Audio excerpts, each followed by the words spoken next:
Congratulations, you finally made it to 4 p.m. You know what that means. Happy hour. It's time to kick back, relax, and dive into the world of sports with the Young Norvelle Show. Whether you're catching up on the latest scores, analyzing the big plays, or gearing up for tonight's games, we've got you covered. So grab a cold one, settle in, and let's talk sports. Here they are, Patric Young and Terry Norvelle.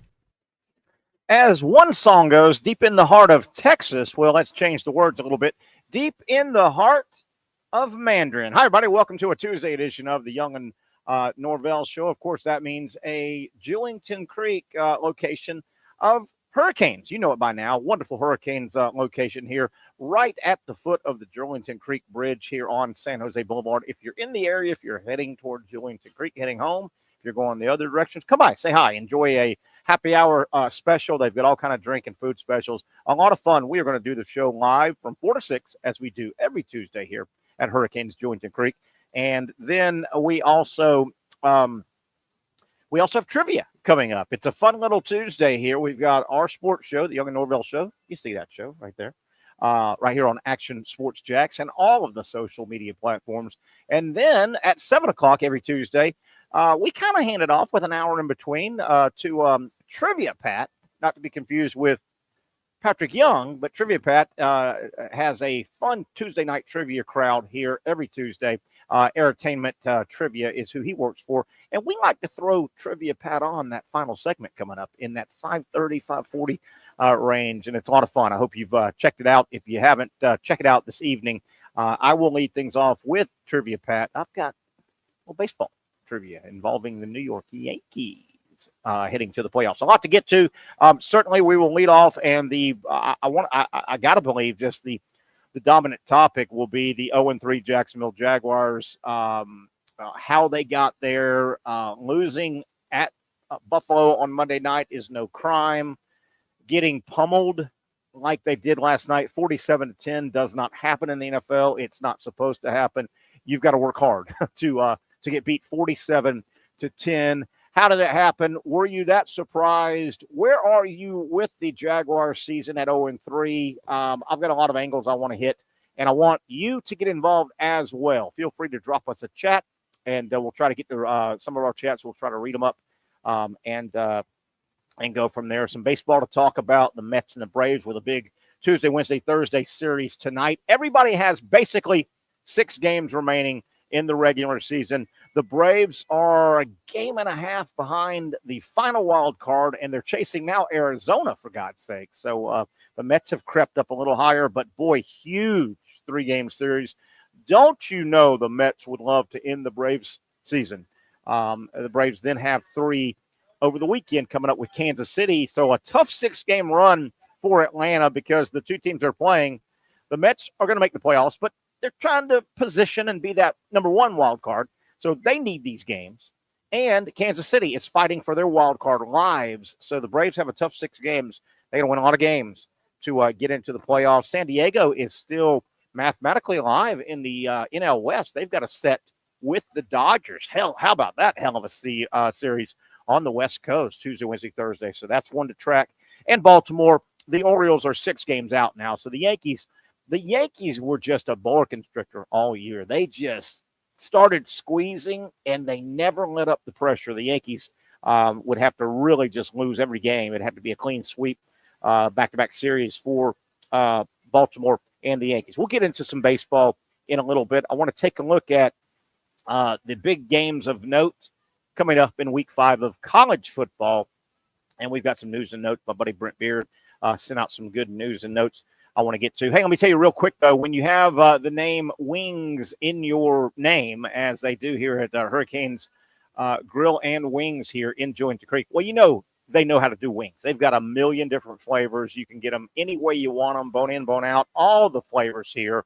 Mix and match. They really know what they're doing when it comes to wings, but do not sleep on the taco menu. They got about 6 or 7 tacos. I've had a bunch of them, and they are big time good, and this is a fun place to hang out. Okay, off-season football, and Patric will be joining us soon. I want to get his thoughts on where the Jaguars are at, where they may go, why they're here, Are you surprised? I'm not surprised. Maybe I'm the only guy in the world that in the offseason I spent 5 months pointing out a couple of things. After the season ended last year with the Jaguars, after I witnessed what Jacksonville did with the draft and with free agency, I was not impressed at all. And I have been vocal. I hope I was wrong. It does not look like I was wrong. I think, and have stated this a dozen times probably in the 5-month offseason or so, I thought last year's Jaguar team is better than this year's Jaguar team. And I'll stick by that right now. I will stick by that. What they did not make a lot of sense. And I get it, in free agency, you cannot force a player. You can't put a pen in his hand and make him sign with you. I get that. But, man, I did not like anything that I saw the Jaguars try to improve. I also pointed this out, and boy, is this coming to fruition. I mean, almost dead bullseye. I've been around here a long time. Jaguars are in their 30th season.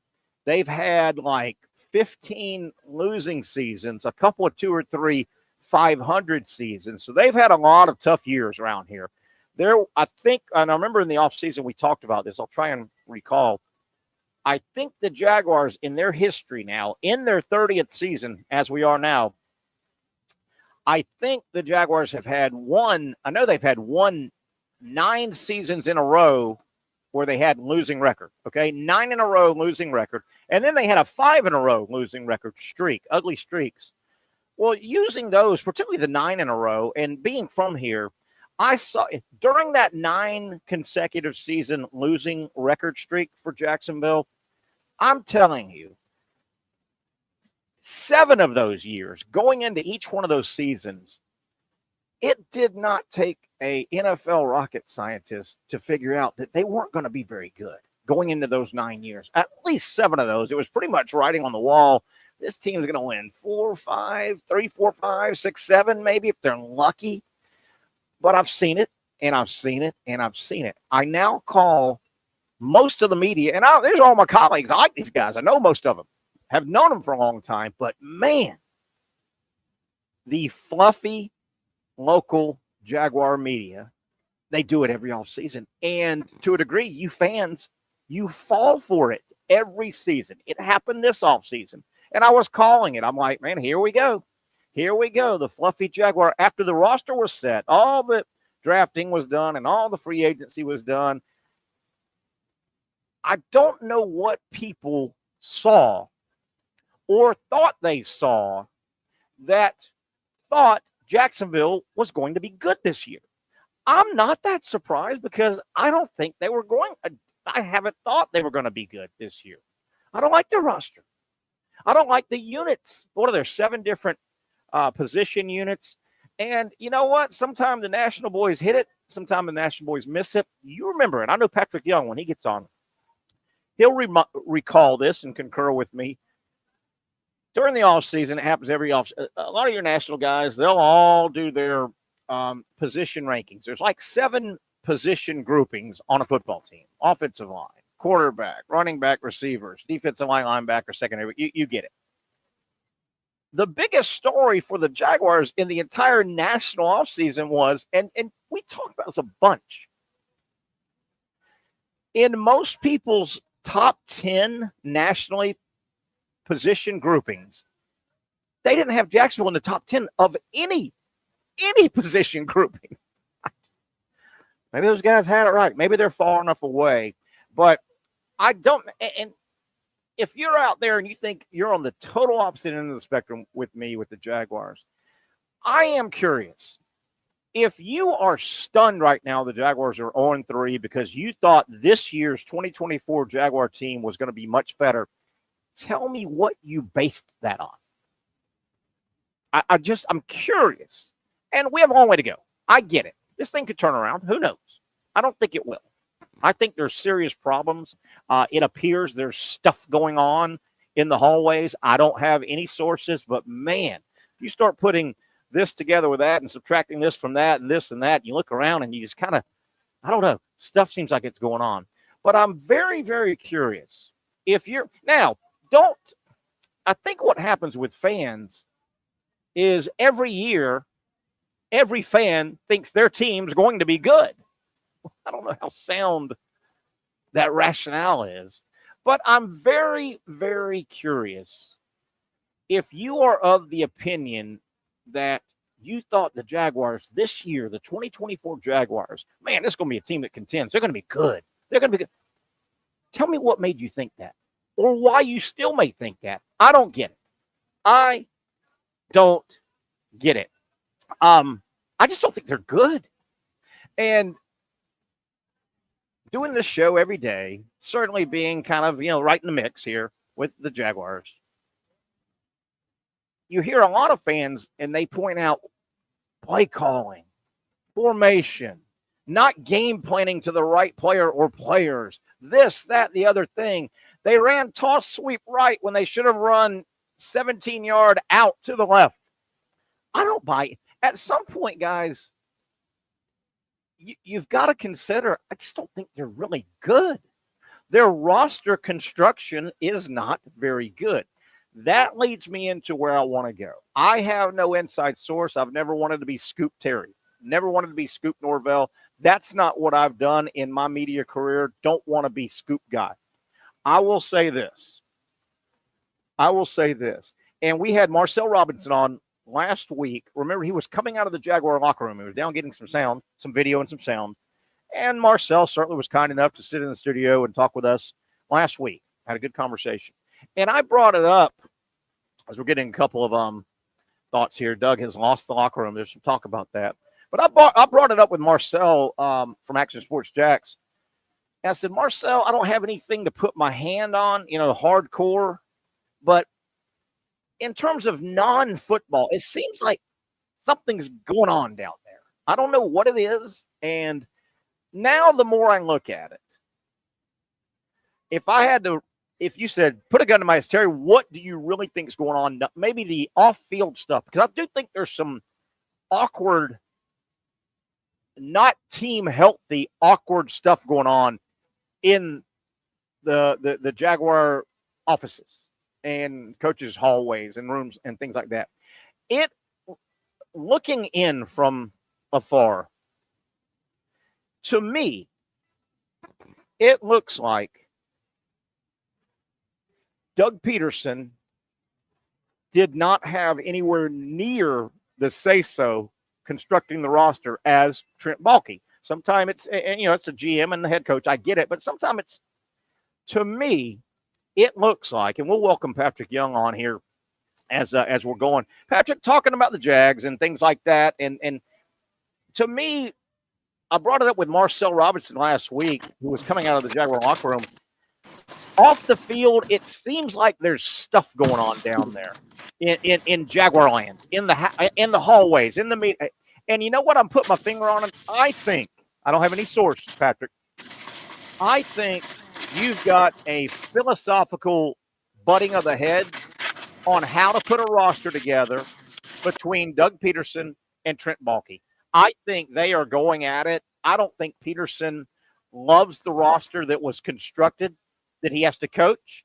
And I don't have, Patric, it just feels like something's going on down there that's not team healthy. What are your thoughts? I mean, I have a difficulty with, and look, I know Bill Belichick was a very kind of low emotion guy, the way he ran his team, and obviously he had all the pieces around. I mean, have you ever seen Doug Peterson react to anything? He's pretty mellow. He's a mellow guy by nature. I mean, I just don't know how. And look, he won a Super Bowl and going in that locker room. And I think a lot of the good things you hear about that team was just how team-led that organization was at the time. I remember talking to Trey Burton. Those guys were so close and bonded and spent time. And I'm sure the Jags do it, but in a different way. I just don't think Doug Peterson is inspiring. I got you. For one, and it's something you hate to say because, Trevor's first year was regressive and did not help him. But I'm like, I don't know if Doug Peterson is really helping Trevor. Do you think at this point, year 4? Do you think that Doug Peterson has a winning roster? No, not at all. Absolutely not. Nor do I. And I'm starting to get the feeling, I get it. Your GM probably should have the higher hierarchy of decision making, but a lot of times your head coach is right there. And they try to, I'm starting to really get the feeling that some of the moves and some of the non-moves, Peterson didn't agree with. I just think you can almost feel, and I'm not down there. This is from afar. What is the reason? Like Trevor had one more year in his rookie contract, and I'm not saying at all you don't end up paying the guy, but it just hurts your team so much because the O-line, maybe they were convinced, maybe Balky and was convinced that this O-line was going to be good. I have no idea, but I'm saying that because you cripple the team with the hit that you put on the salary cap, and the teams that have a great window are some of those teams that have a great quarterback or potentially great, and he's still on his rookie contract deal. Yeah. And, it could, I think it should have been a prove-it year. This should be a prove-it year for Trevor. I heard something pretty crazy today, and I'm like, man, are we at that point? Let me hear it. Do we think about down the road drafting Carson Beck #1? How about that? Oh, my goodness. But then you're starting over. I mean. And, the reason I don't like that is because I think you can put any guy in that spot, and if you don't have an O-line, or let's get a running quarterback. Let's get a dual threat guy. Yeah. I'm still amazed. You're running for your life no matter what. And, Pat, we do this show Monday through Friday. We have the entire off season. I've been consistent. I kind of hoped I was wrong, but I've been consistent. I don't like this roster. Yes. I haven't liked this roster. I think there are holes. I'm not surprised because I just don't think the Jaguars are very good. I know fans never like to say that generally. 90% of your fandom they want to say it's the wrong plays. It's the wrong formations. They're not highlighting the game plan right, blah, blah, blah. Well, I think sometimes you just got to say the Jaguars aren't anywhere near a top third roster, I think, out there. And, Pat, I think I can't agree with that.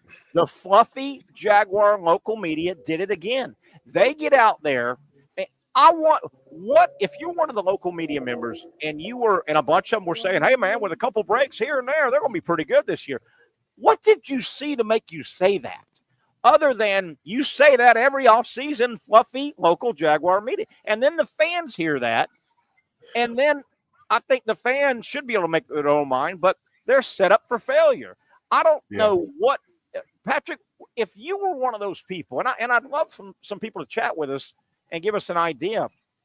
If you were a fan and you think, wow, I think 2024 the Jaguars are going to be really good, tell me what you base that on, because I don't see it at all. I don't see it anywhere. It's funny you say that. I think that is an automatic thing people think, and I've fallen prey to it. Just think, I saw improvement last year. The team's only going to get better. They're only going to get better next year. Oh man, we were one game away from it. And this conversation would be different, obviously, had the Jaguars won those first two games and not at least the first one, not giving that away. But I go back to what you said a few weeks back. Those other teams that the Jags lost to can point to many of things and say, oh man, Tyreek Hill or Tua missed Tyreek Hill in the first quarter on a wide open touchdown. Sure. This happened, that happened, the Browns, this and that. So, sure. Because you almost can fall back and say, well, they lost those close games and we could be 2-1. Great teams win those games. I don't know what to say. Good teams win those games. I don't know what else to tell anybody. And it's just pretty discouraging. Like now at this point, when you're losing like this, you put the finger on everything. Everything's a problem now. Absolutely. Everything, everyone. And honestly, this might be the first time, Terry, that I agree with it. Ooh.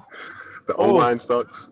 The running backs, I would say Tank and ETN, they might be the only true bright spots. Our quarterback is not good. Our secondary, it's a joke. Yeah. Yeah, and Pat, you remember you brought it up after I lightly touched on it 3-4 months ago, and you brought it back up a couple months ago. The national guys ranked, and they do it all off season. We all look for stories in the off season. We all look to fill shows and blah blah blah. most of your national guys always do the offseason after free agency, after the draft, after everybody's roster is set. Well, let's rank the 7 position groups on a football team. And remember, Pat, the Jaguars basically did not finish in the top 10 of any position group. Right. Any position. And I didn't disagree with that. It was I had it in my wrote in my notebook. That was the first day I used that Gator little planner. Yeah. It was like July 7th or something like that. And I'm like, I'm gonna hold on to this. So and Terry, not like anybody doesn't want to, prove that they were right, but in a situation like this, because it's like, we still suffer because of it, but you were absolutely right, man. Yeah. From the beginning. And Pat, you may have it on the top of your memory bank. I don't. I'm not one of these salary cap guys, but the salary cap and your roster is important in the NFL. When you have money to spend, and the Jaguars went out and spent. They spent it on Trevor Lawrence, Hines Allen, and Campbell. Those were all 3 big contracts, right? And they're multi-year extensions, and they're eating up a lot of that. And those guys are sticking around here. Generally speaking, when you spend, you better have your window open and start getting through it for 2, 3, 4 years, because don't those numbers bite you in the ass on the back end? They do. Point? They hold you back from being able to build and get those, and that's why and that's what sucks too, because in free agency you might say, oh, we're going to save the team through free agency. Yeah. Just because a guy is available as a free agent doesn't mean he wants to go to your situation and play. Nope. You can't force him to sign. Even if you have the money, you cannot force them to sign. And you can't force them. With the Jags at this point, it's like, who are the most valuable guys if you want to look to try and change things up to trade that can make, a big impact? Because, I don't want to say Trayvon, but he brings value to other teams. I think Trayvon might need a fresh start somewhere else. We've gotten very, very little flashes of him, and nothing that says as a number 1 pick, this guy is going to be a Hall of Famer. There's nothing in me that sees that. Like Aiden Hutchinson, you see him from that first year, and you're like, man, this guy's got a chance to be a Hall of Famer. Yeah. Josh Hines Allen, he's been okay. Yeah. I think you keep him though. I think as a veteran guy, I think he has a chance to save the locker room if there's some change. Tyson Campbell's not even playing right now. I know. Would he make a difference? There's not enough data for me to believe that Tyson Campbell would make any real difference with this team right now, man. Well, know this: those broadcasters last night, I can't remember who did the game, but they pointed out one time, and I hope they're right about this. They pointed out, one of the guys in the booth said, this Buffalo offensive line may be the best in the league. I hope they're right, because the only time I really saw Walker or Hines Allen, is when they committed penalties. I mean, they were swallowed up last night by that Buffalo offensive line. So I hope that line is the best in the league, because I'm telling you, and until they made penalties, Walker had a penalty and Hines Allen, I went, gosh dang, I guess they are playing. I hadn't seen them the whole night. Yeah.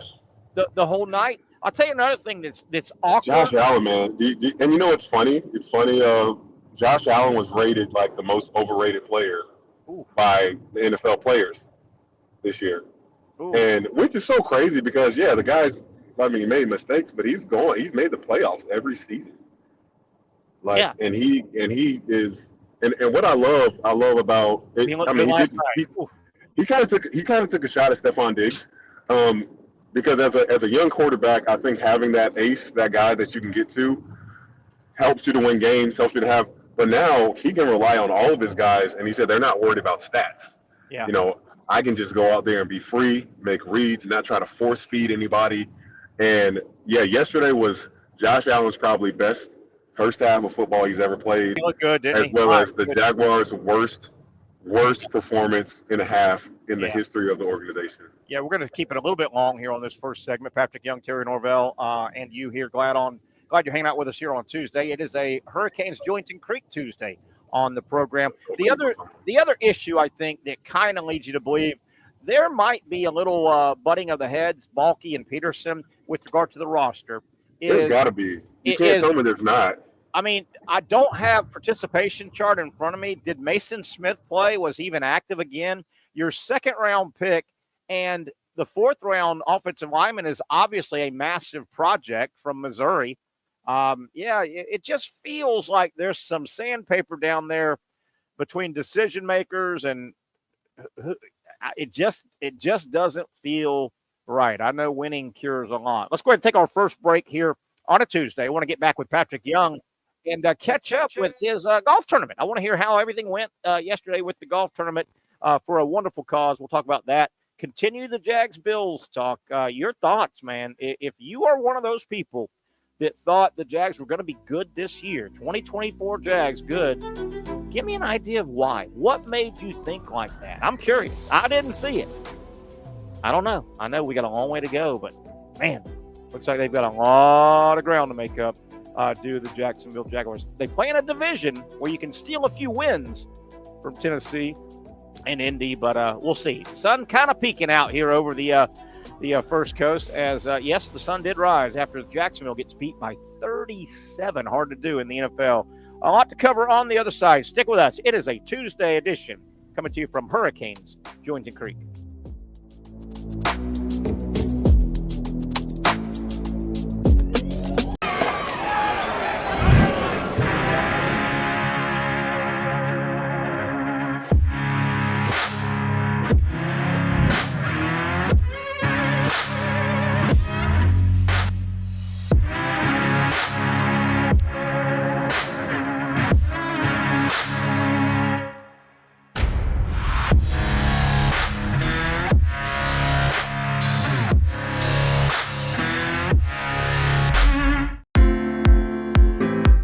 At Southeast Orthopedic Specialists, we know pain and injuries can stop you from doing what you love.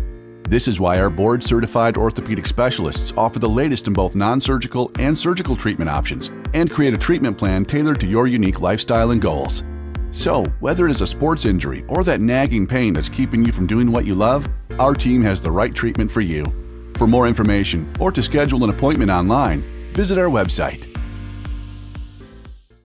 Finally, a family atmosphere, kid-friendly restaurant with a real sports bar feel. Rick's Jack's Beach features all of that and a large, climate-controlled covered patio with misting fans and heaters for all seasons. Mix in an extremely diverse menu that features the most quality and affordable steak at the beach, and there's no reason not to enjoy your next